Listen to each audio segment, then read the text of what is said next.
Hello, welcome to another day of this online series, Hope from Home. I am Renee, and I'm a licensed massage therapist since 2008. And I was invited on here to speak about healing, women's empowerment, and boundaries.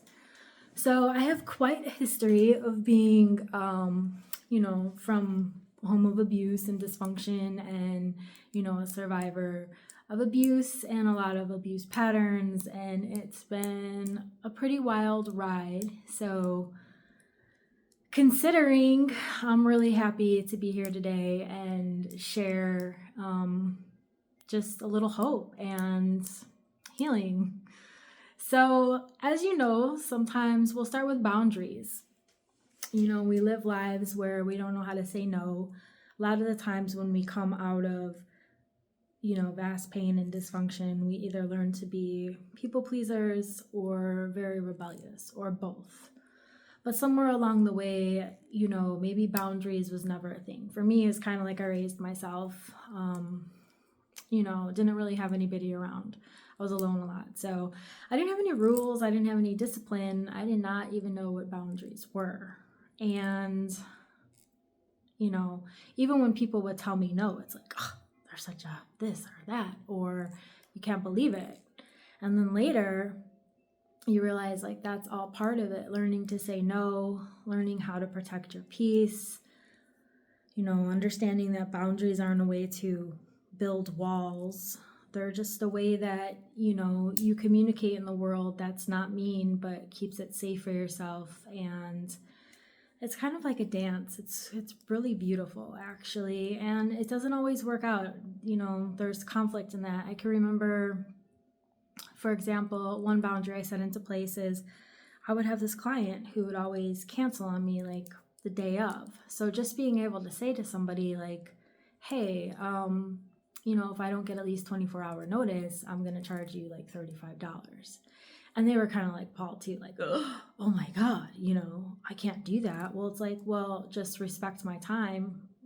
Here's the boundary. If you can't do it, I understand. And they never came to see me again, which was fine. But yeah, I still have to work through being able to have a voice. And, a lot of times when we have boundaries, we feel like, oh, I feel like a bitch, or it feels like you're unliked, or a lot of these old things that I feel like come from being very young, where you feel like stuff is your fault, or that you're going to disappoint people, or things happen to us because we feel unloved. So yeah, that brings me to also just a place where I used to be from, where I was in a lot of self-destructive behaviors. Like I feel like I always really loved my children, but I didn't always really like love myself.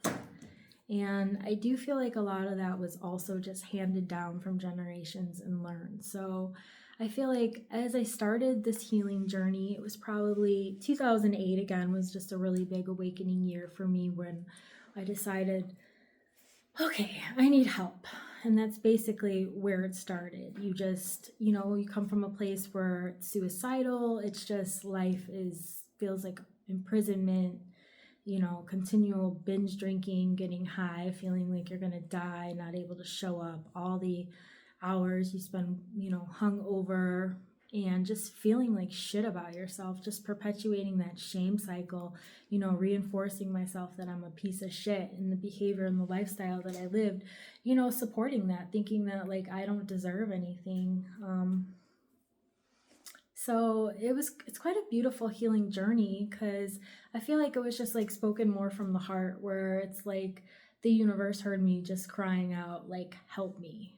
And what that ended up showing like was like people ended up coming into my life who, it's just like, wow, so beautiful to think about, like when you need help, or the phrase of when you're ready, the teacher appears. And so I ended up working with this woman. She was my office partner, and she was a little older, and she was a mentor to me, and she had a lot of resources. So I can remember starting to go see her acupuncturist, who became my acupuncturist for a lot of years. And I feel like he's one of the major stepping stones. I was probably went there for like 10 years. He was in Flossmoor.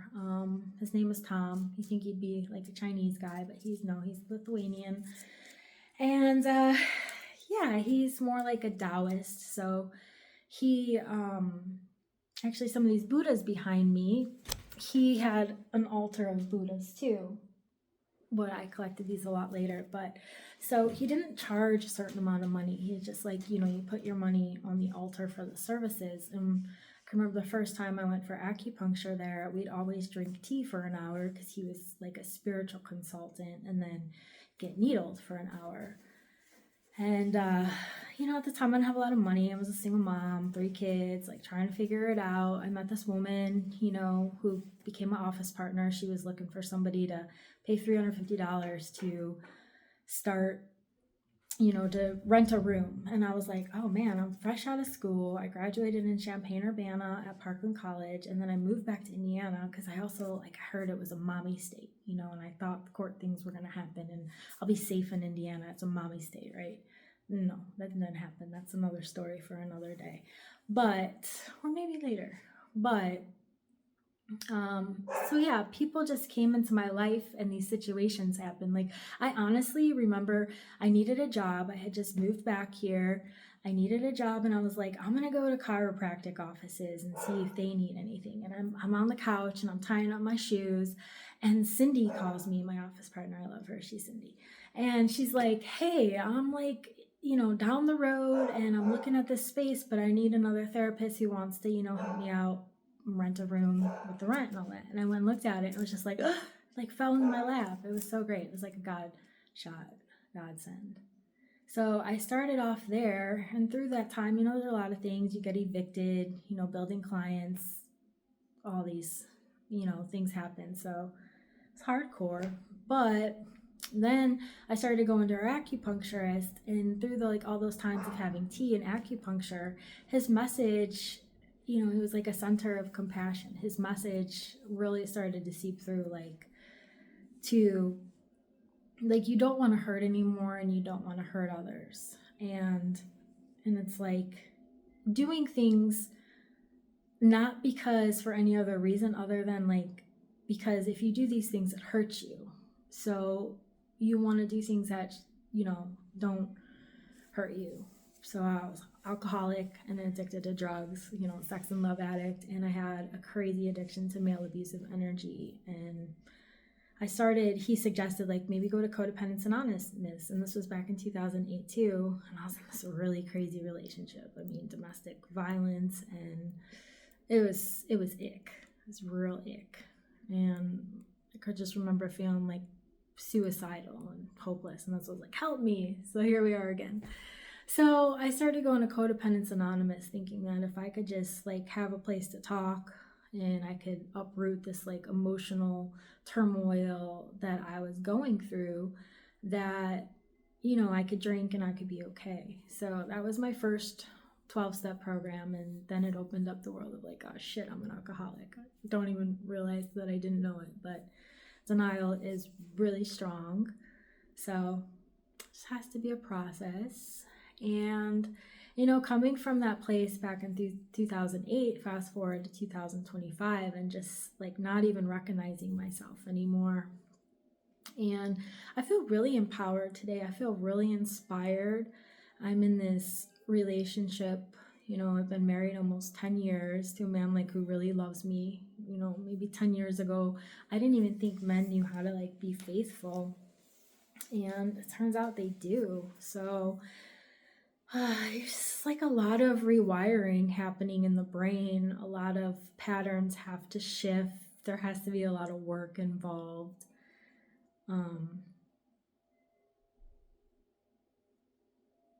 But yeah, today it's if I see something in my life, it manifests, it happens. I don't just sit around and wait things to happen. The empowerment comes from, I think, really getting quiet with yourself and asking yourself, what do you want? What is it that lights you up? At first, when you're healing and you're getting to a place and you're learning how to say no and understand what boundaries are, you you're learning about how maybe you don't think that highly of yourself, you feel comfortable being small, you don't want to be seen, and then you get to this place where you ask yourself, like, who are you, what do you even like, what, you think about the artist's way and the question in there, it comes back again and again, it never really leaves. Like, if I woke up today and money were not an option, like, how would I like to spend my time? When I first started healing, and the question, the purpose, like, what's the purpose of my life? Where am I going? It would just be to learn self-care. So I feel like we're always in these different stages, right? Like maiden, mother, and crone, or Persephone, Demeter, hell, like it's all combined across the grid in all these different spheres. And sometimes my brain, even like right now, just like goes, we got to come back together. So if that's what you see what's going on, it's also having like ADD brain and just being like, I feel great to talk about healing and boundaries and women's empowerment, and also like seeing ourselves sometimes like we're not perfect and it's uncomfortable, but that's okay. Like, I don't have to judge myself today. And that's where building confidence happens, just like continuing to practice seeing ourselves and not judging ourselves, and just seeing ourselves as we are, and just being like, wow, you're still beautiful and you still have friends and it's okay, and also that's a big part of healing, is that community support. I can remember, first moving into healing field and just being like oh, I forgot to mention, I met this woman, Donna, who's like a spiritual minister, and her shit was crazy, because not only was she like this therapist who was specialized in like battered women's syndrome and addiction, but she was a body worker. So a lot of the work I do today was like somatic emotional release and cranial sacral. It's like, wow, I spent a lot of time tracking my body and doing some cool shit with her. And she did. She helped me connect with like my inner child, and talk therapy, and really learning that like healing, you need people you can be vulnerable with, like people you can really trust, people you can say anything to and they still see you as a beautiful person. Because we have these limited beliefs in us that we're like, if that person really sees me, they're not going to stay, or they're not going to be there, or they're not going to think I'm beautiful, or whatever it is we tell ourselves. And that may be true, right? Like, you can show yourself to people and they might be like, no, I'm not here for it. But like, you also have to be there for yourself enough to express like your needs or what's going on with you. Like, just saying the thing, even if it's to the wrong person and they don't stay, like, good for you. You said the thing and you did it out of an intention for healing. And also learning how to be vulnerable with people we trust is so difficult. I can remember so many times like I was vulnerable to the wrong people. So I think that takes time. You almost have to like vet that out a little bit and just find your own boundaries and comfort zones with vulnerability. Is current day, I find more of my healing matrix might not come as much from support of like calling people and making outreach calls, but it just comes from like the healing matrix of like nature and the elements. I really love, like gardening and just outdoors and being in the woods, and just sometimes that's enough. Sometimes not having to call and talk to people, but it's a good exercise that if you're first starting out and you're not used to having like a lot of support or people you can trust, you build an army, or you create a support system. You want people who have your back, people behind you. So when you close your eyes and you think about who your people are, you can see them. That's huge. That's why they give out numbers and 12-step programs of, even if people don't answer, you leave a message with them. So that was really helpful. Trying to do that 3 to 5 times in one day for healing was hard. Especially you're like, people don't want to hear it. And that's just another way that you tell yourself you're not worth it. So, you have to tell yourself you're worth it. And that's why you do the things that you do. And eventually it was described to me like our brains are like trees, and the more we say like no to the things that hurt us, or no to the self-destructive behaviors, and yes to the things that, you know, help us feel more whole and happy and healthy, it's like you cut down one branch and then you have to grow another. And it takes time. You know, with healing too, it's like shame is a big thing. That's really sticky. It comes back around. So sometimes you just gotta like look in the mirror and be like, I love you. I care about you. I care about what you have to say. It's okay to make mistakes. And it's okay to just get up and try again, do it again. So, but yeah, back to the women's empowerment. I think, you know, when you think about like if money weren't an option and how would you like to spend your day, I think what helps us to really feel confident is when we have like skills, or we're good at something, or, you know, we spend our time doing the things that we love. That helps us build confidence. You know, when we say no to certain behaviors, or we don't accept certain things from people anymore, that makes us feel good, like we chose ourselves. A lot of the times, especially from dysfunctional homes, we don't feel like we came first as like children who needed to be loved. So it's really important that we can do that for ourselves. I was just talking to somebody today and saying how a lot of the times people get caught up in like victim mentality, where they're like, so and so did this to us and so did that to us. And it's not true once you're like not a child anymore, right? We're like grown and we're adults, and we get to decide who has access to us, and, you know, who we want to open to. And we want those people to be safe and dependable and reliable, or whatever it is that we need from our people. And so when we let the wrong people into our lives to have relationships with us, and they treat us poorly, or they abuse us, or it's not them doing that to us, it's we do that to ourselves, because we sometimes don't know how to walk away for whatever reason. For me, it was that, you know, back in the day, the fear of abandonment, or, you know, I had this dad who was like alcoholic, heroin addict, you know, womanizer, never home, real abusive to my mom. And so you realize now that it was great that my mom actually got the courage to leave him when I was 10, but it put this control pattern in me young, right? Usually we get those around 8 years old or so, they say. And it was like, I'm going to make this abusive alcoholic man love me, like my daddy issues. So like I followed that and did all these things, and it's like banging your head up against the wall. It's that insanity. And then you realize like it's all an illusion. That's not going to happen. It's never going to happen. And I don't know how many of you can like really see sometimes the potential in people, but you don't really see like the person right in front of you.